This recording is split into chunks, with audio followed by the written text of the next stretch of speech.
Boa tarde, meninos. Tudo bem com vocês? Então, espero que todos estejam bem. Nós vamos agora iniciar a nossa aula de ciências. Eu espero que todos estejam aí organizados com os seus materiais, caderno, livro, caneta, lápis, para que vocês possam colocar todas as observações, tudo aquilo que vocês tiverem dúvidas, e nós vamos tirar as dúvidas daqui a pouco, depois do nosso vídeo. Então, quero dizer que é muito bom estarmos novamente juntos. Sei que todo mundo está ansioso para voltar, mas com fé em Deus, logo, logo estaremos juntos. Vamos ter muita fé e confiança e com certeza, com fé, nós vamos conseguir.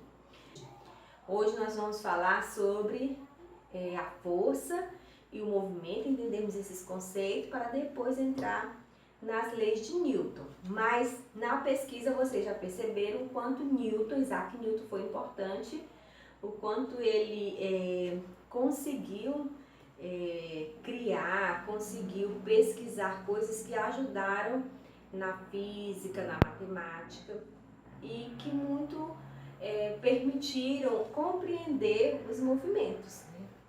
Compreender como acontecem os movimentos. Bem, e para começar a nossa aula de hoje, eu quero fazer uma pergunta para vocês. Se lançássemos de um alto prédio uma pena e um martelo, soltássemos de um alto prédio, na opinião de vocês, qual desses dois objetos chegaria primeiro ao chão? O que vocês acham? Eu acho que a maioria respondeu o martelo, não é verdade? Era isso também que Aristóteles pensava. Aristóteles foi um filósofo que viveu 300 anos antes de Cristo. E ele fez uma experiência onde ele concluiu que se dois objetos com massa diferente forem lançados de um lugar bem alto, aquele que tem maior quantidade de massa chegará primeiro ao chão. Então era essa a ideia que ele, ao Sol, era essa a ideia que ele tinha.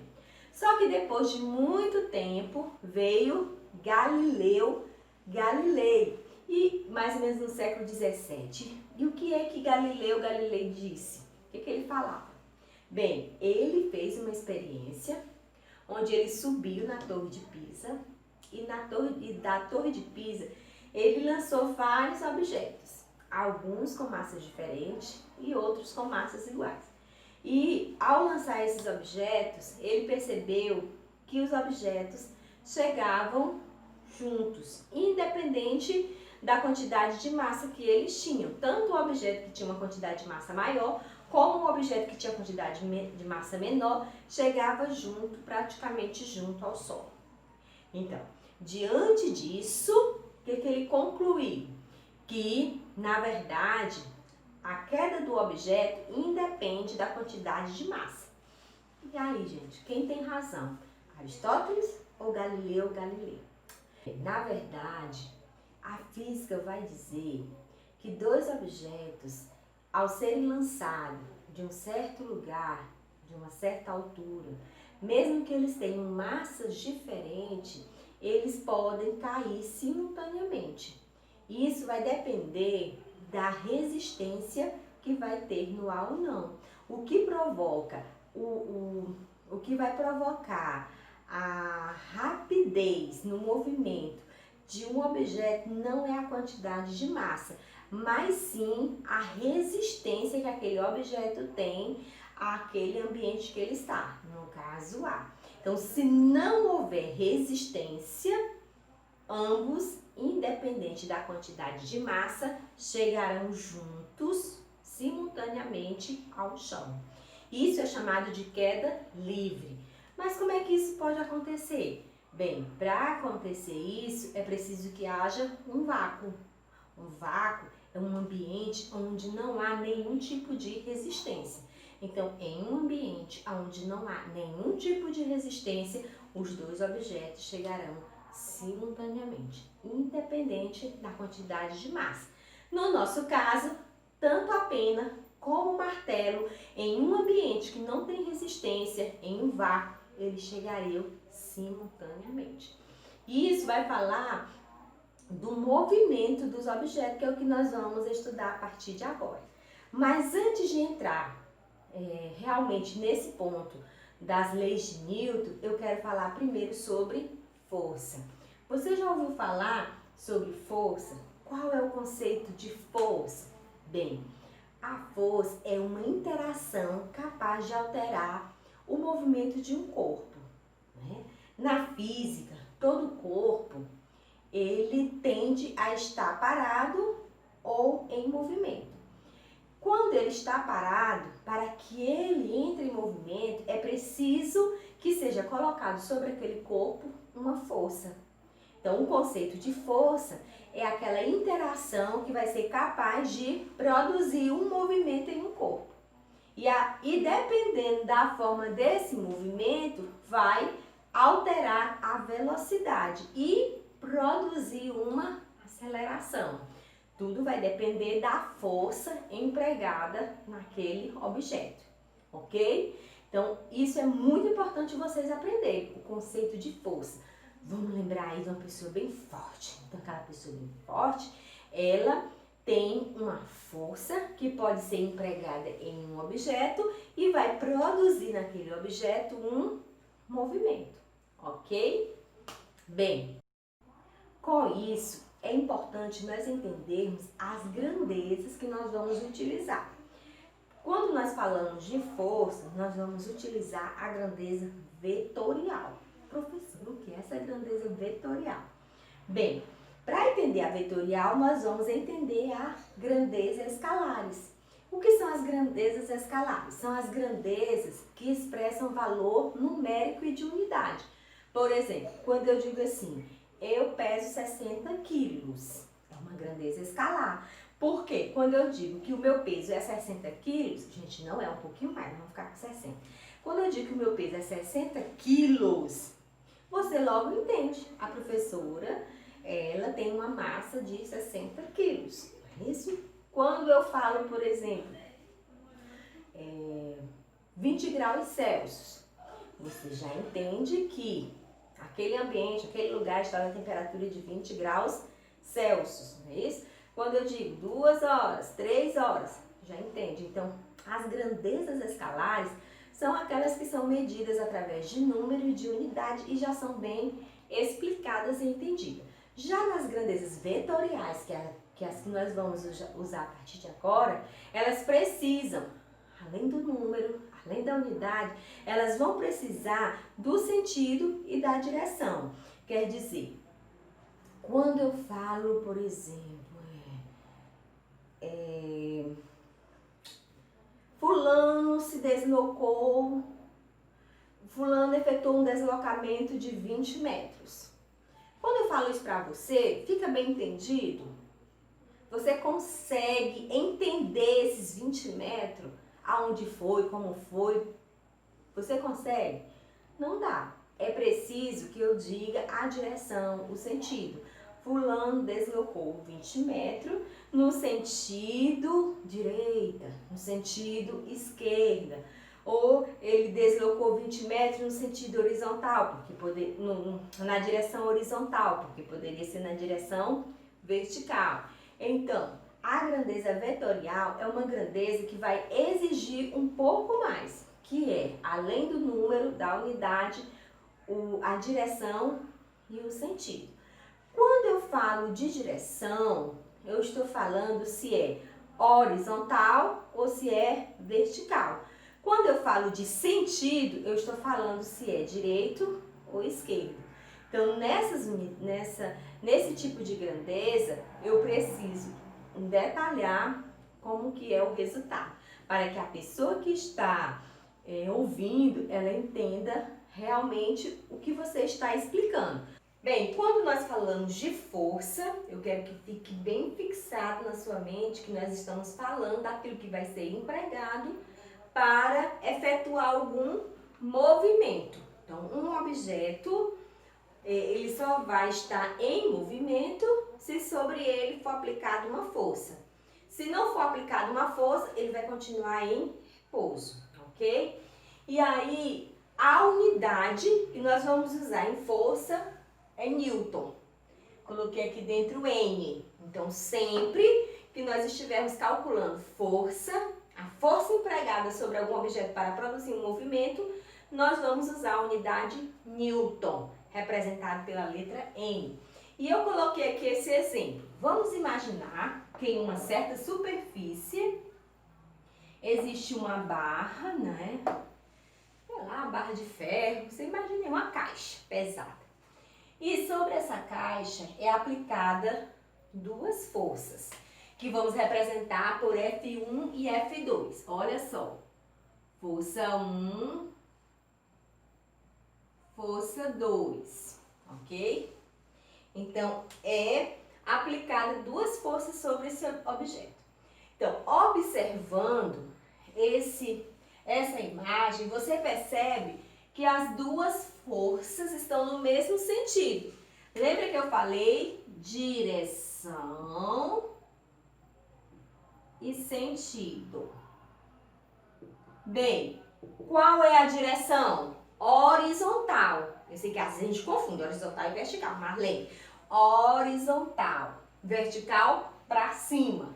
Então, nesse caso, a direção é horizontal. E o sentido? Bem, o sentido é para direita, nossa direita. Sentido, direita. O sentido pode ser direita ou esquerda. No nosso caso aqui, o sentido é o mesmo dos dois. Ok? Já nessa barra, olha só, nesse exemplo, a barra está sobre uma superfície, mas sobre essa superfície é aplicada duas forças. A força F1 e a força F2. Só que aqui nós já observamos sentido contrário, né? Uma força está empurrando para um lado e a outra força está empurrando para outro lado. Então, a direção continua a mesma, porque é direção horizontal, mas o sentido é contrário. Vou só colocar contrário, certo? Ok. Bem, nós podemos calcular a força resultante. Vamos imaginar qual seria, então, a força resultante dessa expressão 1. O que é força resultante? R, olha só, força resultante vai ser igual à soma de todas as forças. E isso se tiverem no mesmo sentido. Se tiverem em sentido contrário, será a diferença da força maior menos a força menor. Então, para me calcular a força resultante, eu preciso de ter valores. Vamos imaginar que o F1 seja 40 newtons. Vamos imaginar que o F2 seja 60 newtons. F1, 40 newton. F2, 60. Ok? Então, se eu quiser calcular a força resultante da minha primeira imagem, o que eu vou fazer? Observar se os sentidos são iguais. Se são iguais, eu vou o quê? Somar. Vamos lá? F1 mais F2. Vamos lá, gente? Qual é o resultado? Eu sei que vocês já calcularam aí. F1 é quanto? 40. F2 é quanto? 60. 40 mais 60, 100 newton. Gente, não é fácil? Olha só. Isso porque essas forças estão em sentido iguais. Mas se eu quiser calcular a força resultante do segundo exemplo, vamos lá? Vou observar os sentidos. Os sentidos já são contrários, então eu já não vou somar, eu vou subtrair. E eu vou subtrair a força maior pela força menor. No caso aqui será deixa eu colocar para vocês tudo. F1 No caso, eu vou pegar o maior, que é F2, menos F1. 60 menos 40. Nesse caso, a força será 20 Newton. Viu, gente, como é simples? Então, força resultante. Professora, como que eu vou calcular a força resultante? Se o sentido for o mesmo, no caso aqui o sentido é o mesmo, direita, direita, some todas as forças que tiver ali. Se o sentido for contrário, subtraio a força maior menos a força menor. Deu para entender? Ficou ok? Tem alguma dúvida? Se tiver alguma dúvida, coloca aí no grupo para nós tirarmos. Bem, gente, agora eu vou falar sobre a força de atrito. O que é essa força de atrito? Ela é uma força contrária ao movimento. Ela é uma força que vai resistir ao movimento daquele objeto.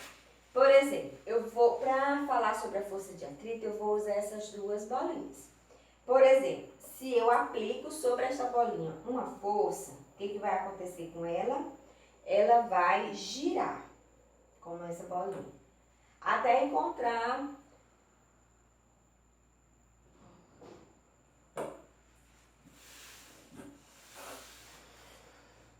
para falar sobre essa força de atrito, eu vou usar essas duas bolinhas. Vou colocar sobre esta bola uma força, ok? Quando eu aplico sobre esta bola uma força, gera um movimento, né, em uma certa velocidade, até que essa bola para, né? Vocês observaram que ela parou. Vamos lá. Essa eu apliquei uma velocidade um pouco maior. Sendo assim, ela conseguiu chegar ao movimento mais acelerado, mas ela também parou. O que fez com que essas bolas parassem nessa superfície? Bem, o que fez com que elas parassem foi a força de atrito. Sobre essa superfície, sobre esta mesa, existe uma força de atrito que resiste ao movimento da bola. Então, essa força ela vai fazer com que essa bola pare. Então, em uma certa superfície, se existe um objeto e sobre este objeto é lançada uma força, aquele objeto vai ter um movimento. Mas o movimento desse objeto vai depender da força de atrito que existir na mesa, certo? Bem, professora, e se não tiver nenhuma força de atrito nessa mesa? Se não tiver nenhuma força de atrito, a bola ou o objeto vai continuar em movimento, não vai parar. A física diz que em uma superfície que não há nenhuma força de atrito, o movimento do objeto vai ser contínuo, vai ser constante, ele não vai parar.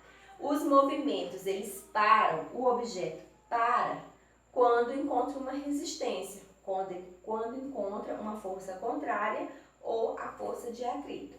Então, resumidamente, se não tiver uma força de atrito em um movimento de um objeto, ele vai continuar girando infinitamente. Entendeu? Difícil porque geralmente em todos os lugares ele vai encontrar uma resistência, porque o próprio ar também é uma resistência. Mas a lei diz que se não tiver nenhuma resistência, se não tiver nenhuma força de atrito, o objeto tende a continuar em movimento. Então, a força de atrito é muito importante na hora de fazer os cálculos, para saber, para resolver um cálculo quando se quer chegar a uma força empregada ou aquilo que fez com que o movimento parasse, ok? Então, era isso que eu queria passar para vocês hoje. Eu espero que vocês tenham entendido. Se tiverem alguma dúvida, coloquem aí no grupo, mas é importante que vocês façam a leitura do livro, do capítulo. Lá no livro nós temos explicando direitinho todo esse conteúdo. Então, leiam o livro, vejam o vídeo novamente e tirem as dúvidas que vocês tiverem. Então, tchau e até a próxima aula.